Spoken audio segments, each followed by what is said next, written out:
من الشيطان الرجيم. بسم الله الرحمن الرحيم. يا بني إسرائيل اذكروا نعمتي التي أنعمت عليكم وأني فضلتكم على العالمين. واتقوا يوما لا تجزي نفس عن نفس شيئا ولا يقبل منها شفاعة ولا يؤخذ منها عدل ولا هم ينصرون.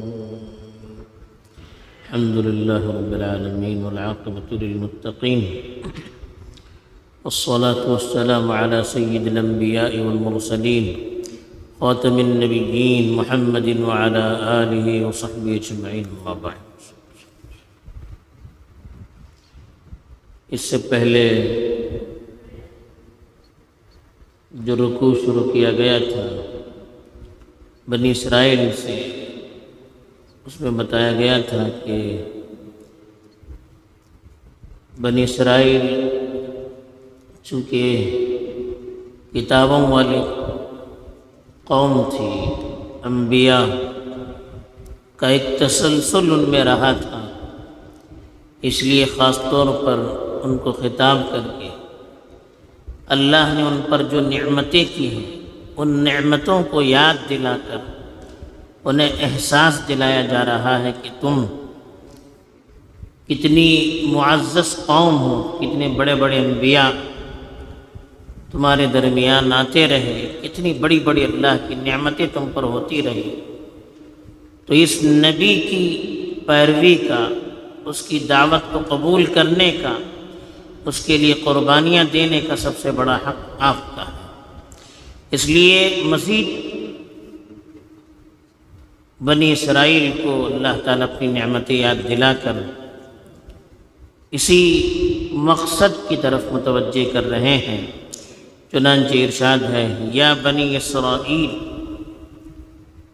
اے اسرائیل والو، اذکروا، یاد کرو، نعمتی، میری نعمت کو، التی، جو انعمت، میں نے کی، علیکم، تم پر، وانی، اور یہ کہ میں، فضلتکم، میں نے تمہیں فضیلت دی، علی العالمین، تمام جہانوں پر، تمام عالموں پر. یہاں اللہ تعالیٰ نے بنی اسرائیل کو یاد دلایا کہ میری نعمتوں کو یاد کرو. بنی اسرائیل کا مطلب یعقوب علیہ السلام کی اولاد. اس وقت جب یہ آیتیں نازل ہو رہی تھی تو مدینے میں جو یہود تھے، خاص طور پر ان کو بھی خطاب کیا جا رہا تھا کہ تمہارے آبا و اجداد پر،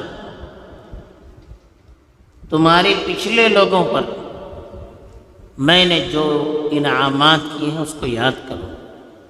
جب آدمی اللہ کی نعمتوں کو یاد کرے گا تب اس کو احساس ہوگا کہ کس طرح سے اللہ تعالیٰ نے اپنی رحمت سے ہمیں نوازا ہے، تو ہمارا کیا حق بنتا ہے. جب اتنی اللہ کی نعمتوں سے ہم فائدہ اٹھاتے ہیں تو ہمارا تو بھی کچھ حق بنتا ہے کہ ہم اس اللہ کو یاد کریں، اس کے ساتھ کسی کو شریک نہ کریں، اس کے پیغام کو قبول کریں، اس کے نبی کی اطاعت کریں، ان کا تعاون کریں. تو اس لیے اللہ تعالیٰ نے کہا کہ میں نے جو تم پر نعمت کی ہے اس کو یاد کرو. آگے ان نعمتوں کا تذکرہ بھی اللہ نے کیا. وَأَنِّي فَضَّلْتُكُمْ، فضلت کے معنی فضیلت دینا، مقام دینا، امتیاز عطا کرنا، علی العالمین، تمام عالموں پر، تمام مخلوقات پر میں نے تمہیں فضیلت دی. یہ بنی اسرائیل سے خاص طور پر کہا جا رہا ہے، اس لیے کہ جب تک رسول اللہ صلی اللہ علیہ وسلم نبی بن کر نہیں آئے تھے اس وقت تک جتنے انبیاء آئے تھے وہ بنی اسرائیل میں تھے۔ اس وقت تک توحید کی جو نعمت تھی وہ بنی اسرائیل کے اندر تھی۔ بنی اسرائیل ایک زمانے تک توحید کے علم بردار رہے، ایک اللہ کو ماننے والی قوم بنی اسرائیل تھی۔ اس لیے خاص طور پر ان سے کہا کہ تمہیں میں نے تمام مخلوقات پر فضیلت دی۔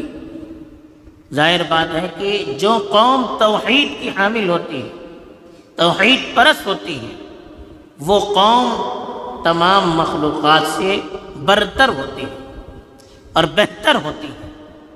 تو اس وقت تک چونکہ توحید کے علم بردار ایک اللہ کو مان کر ایک اللہ کی عبادت کرنے والی قوم یہ بنی اسرائیل تھی، اس لیے اس وقت تک اللہ نے تمام قوموں پر ان کو فضیلت دی۔ لیکن جب توحید کو انہوں نے چھوڑ دیا، بت پرستی کی طرف وہ بھی مائل ہو گئے، یا اپنے اپنے انبیاء کے عقیدے میں اتنا غلو کیا کہ ان کو خدا کا درجہ دینے لگے، خدا کے ساتھ شریک سمجھنے لگے، یا خدا کی اولاد قرار دینے لگے، اور نبی کے بتائے ہوئے طریقے سے وہ ہٹ گئے، تو پھر اس منصب سے بھی ان کو ہٹا دیا گیا۔ پھر ان کے اندر اور دوسری قوم کے اندر کوئی خصوصیت نہیں رہی، جو خصوصیت تھی وہ خصوصیت ختم ہو گئی۔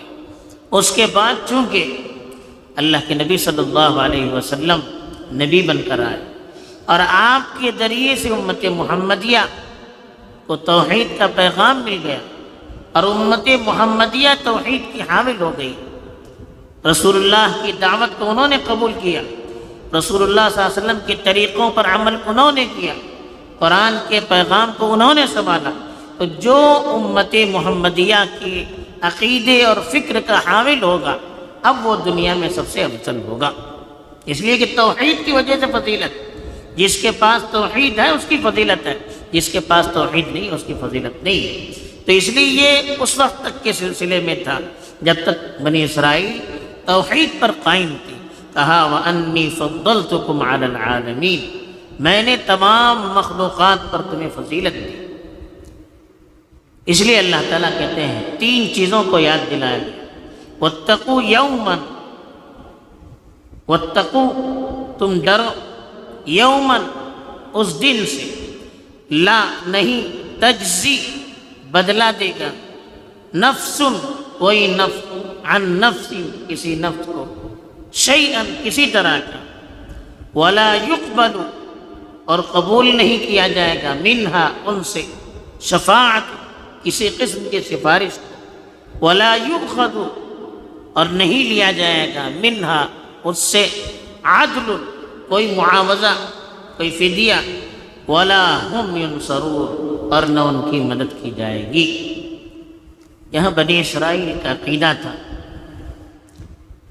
ایک تو یہاں کہا واتقوا یوما، کہ اس دن سے ڈرتے رہے۔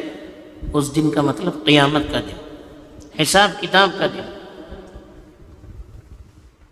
دوبارہ اللہ کے پاس جمع ہونے کا دن۔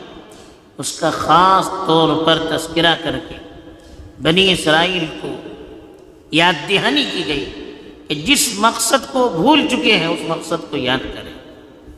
مفسرین نے لکھا یہاں پر خاص طور پر آخرت کے دن کا تذکرہ اس لیے کیا گیا کہ بنی اسرائیل جو موحد توحید پرست قوم تھی، اس قوم نے آہستہ آہستہ آخرت کے عقیدے کو، مرنے کے بعد زندہ ہونا ہے، وہاں اللہ کے سامنے کھڑے ہو کر حساب کتاب دینا ہے، اس عقیدے کو انہوں نے بھلا دیا تھا، اس طرح بھلا دیا کہ ان کی کتابوں تک سے اس کا تذکرہ خالی ہو گیا۔ اس لیے خاص طور پر آخرت کا تذکرہ کر کے ان کو اس بھولے ہوئے پیغام اور عقیدے کو یاد دلایا جا رہا ہے جس کو انہوں نے پس پش ڈال دیا تھا، اور جس کے بغیر ایمان مکمل نہیں ہوتا۔ اور یہی وہ عقیدہ ہے آخرت کا جو انسان کو عمل پر ابھارتا ہے۔ جب جنت میں کچھ ملے گا یا گناہ کرنے پر سزا ملے گی، یہ عقیدہ ہوگا تو پھر انسان عمل کرنے کے لیے بھی تیار ہوگا کہ میرا عمل رائے گا نہیں جائے گا، اس کا رزق ہمیں آگے چل کر ملے گا۔ اللہ کے پاس حساب دینے کا ڈر ہوگا، پھر آدمی ظلم نہیں کرے گا، حق تلفی نہیں کرے گا، بے ایمانی نہیں کرے گا، نافرمانی نہیں کرے گا۔ اس لیے اس عقیدے کو خاص طور پر یاد دلایا گیا کہ واتقوا یوما، اس دن سے ڈرتے رہیے، لا تجزی نفس عن نفس شیئا، کہ کوئی نفس کسی نفس کو کسی طرح کا بدلہ نہیں دے سکے گا۔ یہ بھی یہودیوں کے عقیدے کی، عیسائیوں کے عقیدے کی تردید کی گئی۔ ان کے یہاں یہ تھا کہ ہمارے جو بزرگ ہیں وہ ہماری طرف سے کفارہ ادا کریں گے۔ خاص طور پر عیسائی کہتے تھے کہ حضرت عیسیٰ علیہ السلام نے ان کے عقیدے کے مطابق سولی پر چڑھ کر ہم سب کی گناہوں کا کفارہ ادا کیا۔ عوض، جزا کہتے ہیں عوض کو، بدلے کو، یعنی کچھ دے کر اپنی جان چھٹا لینا، کچھ دے کر اپنی جان چھڑوا لینا، اس کو عوض کہتے ہیں، اس کو جزا کہتے ہیں۔ وہ یہ انہوں نے کہا کہ عیسیٰ علیہ السلام نے اپنی جان دے کر تمام مسیحیوں کی جان کو چھڑوایا جہنم کی آگ سے۔ جتنے بھی گنہگار تھے ان کو جہنم سے انہوں نے چھڑوایا۔ یہ ان کا عقیدہ تھا، اس کی تردید کی گئی۔ لا تجزی نفس عن نفس شیئا، کوئی شخص کسی شخص کو کسی طرح کا فائدہ نہیں پہنچا سکتا، کوئی کسی کا کفارہ ادا نہیں کر سکتا، کوئی آخرت میں کسی کا عوض بن کر اپنے آپ کو پیش نہیں کر سکتا، کسی کو عوض دے کر چھڑا نہیں سکتا۔ وَلَا يُقْبَلُ مِنْهَا شَفَاعَةٌ، ان سے سفارش کو قبول نہیں کر سکتے۔ سفارش، یہ بھی ان کا عقیدہ تھا کہ ہمارے بزرگ، ہمارے بڑے ہماری سفارش کریں گے، ہمیں جہنم سے چھڑوا لیں گے، یہ ان کا عقیدہ تھا۔ وَلَا يُؤْخَذُ مِنْهَا عَدْلٌ، اور ان سے کوئی فدیہ، عدل کہتے فدیہ، عوض قبول نہیں کیا جائے گا۔ وَلَا هُمْ يَنصَرُونَ، اور ان کی مدد بھی نہیں کی جائے گی۔ یہ کہا کہ آپ وہ تصور چھوڑ دیجئے کہ قیامت میں کوئی کسی کا بدلہ دے گا، کوئی کسی کو فائدہ پہنچائے گا، کوئی سفارش کرے گا۔ یہ بنی اسرائیل سے خاص طور پر اس کہا کہ ان کا عقیدہ یہی تھا ان کا کہ ہمارے بڑے سفارش کر کے ہمیں چھڑوا دیں گے، یا ہماری طرف سے وہ کفارہ ادا کر چکے ہیں، اس کفارے کے بدلے میں ہم کو نجات مل جائے گی، یا کسی طرح سے ان کی مدد ہوگی۔ یہ کہہ کر ان کو بالکل یہ بتا دیا کہ وہاں سوائے ایمان، جو اللہ پر ایمان ہوگا، رسول اللہ پر ایمان ہوگا، شریعت پر ایمان ہوگا، اس کے علاوہ اور کوئی چیز کام نہیں دے گی، ایمان اور عمل صالح۔